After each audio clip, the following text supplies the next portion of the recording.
Hello friends, எதிர்பார்த்ததை விட மிக அதிக வேகம். கிரீன் சிக்னல் வந்தாச்சு. பூந்தமல்லி வடபழனி மெட்ரோவை பத்தின முக்கிய முடிவுகள் எடுக்கப்பட்டிருக்கு. சென்னை மெட்ரோ ரயில் திட்டத்தோட இரண்டாம் கட்டத்தின் ஒரு பகுதியா பூந்தமல்லி வடபழனி வழித்தடத்துல ரயில்கள் இயக்குவதற்கான இறுதி ஒப்புதலை ரயில்வே வாரியம் கொடுத்திருக்காங்க. இதன் மூலம் பயணிகள் சேவைக்காக இந்த மெட்ரோ வழித்தடம் பிப்ரவரி மாதத்துல திறக்கப்பட உள்ளது. இருப்பினும் இந்த வழித்தடத்துல அமையும் ரயில் நிலையங்களுக்கான பாதுகாப்பு அனுமதி மெட்ரோ ரயில் பாதுகாப்பு ஆணையரிடமிருந்துதான் பெறப்பட வேண்டிய முக்கிய ஒப்புதலா இருக்கு.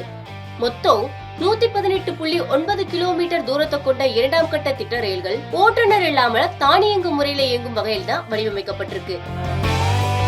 இருந்தாலும் பாதுகாப்பு காரணங்களுக்காக முதல் 6 மாதங்களுக்கு இவைகள் ஓட்டுநர் மூலமா தான் இயக்கப்படும்.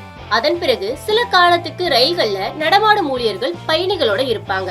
அதுக்கு அப்புறமா தான் ரயில்கள் முழுமையா ஓட்டுநர் இல்லாம இயங்க அனுமதிக்கப்படும். Chennai metro rail limited CMRL அதிகாரிகள் அளித்த தகவலின்படி 3 வாரங்களுக்கு முன்னாடிதான் CMRS நிபுணர் குழு 15 கிலோமீட்டர் நீளமுள்ள பூந்தமல்லி வழியாக வடபழனி வழித்தடத்தில் இயக்கப்பட உள்ள 2 ரயில்களை ஆய்வு செஞ்சிருக்காங்க.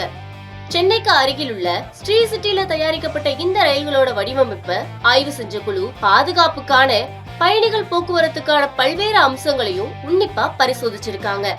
ஆய்வின் முக்கிய அம்சங்களை பத்தி பேசிய ஒரு அதிகாரி, ஏதோ ஒரு அவசர கால சூழ்நிலையில ரயிலில் உள்ள பயணிகள் செயல்பாட்டு கட்டுப்பாட்டு மையத்தை தொடர்பு கொள்ளும் பயணிகள் தொடர்பு அமைப்பு சரியா உள்ளதா, தீ விபத்து நேர்ந்தால் புகையை கண்டறிந்து எச்சரிக்கும் கருவிகள் செயல்படுகிறதா, ரயிலின் அடிபாகத்தில் அல்லது இழுவை அமைப்பில் கோளாறு ஏற்பட்டால் பாதுகாப்பு அமைப்புகள் சரியாக செயல்படுகின்றதா போன்ற பல அம்சங்களையும் அவங்க சரிபார்த்ததா சொல்லியிருக்காங்க.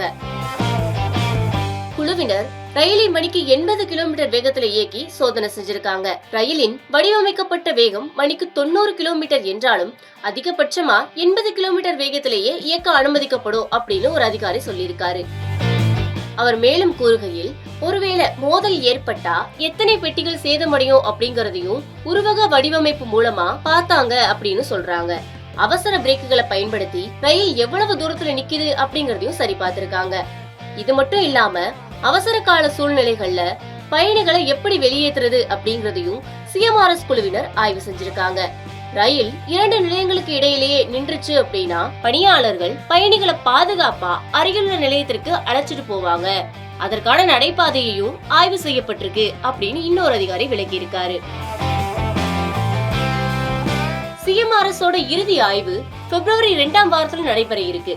இந்த ஆய்வுல பூந்தமல்லி முதல் போரூர் வரையிலும் வடபழனி நிலையம் வரையிலான வழித்தடத்துல உள்ள ரயில் நிலையங்கள்ல பயணிகளுக்கான வசதிகள் ஆய்வு செய்யப்படும்.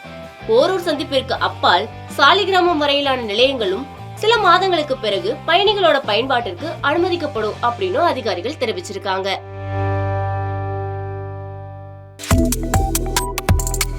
Subscribe to One India and never miss an update.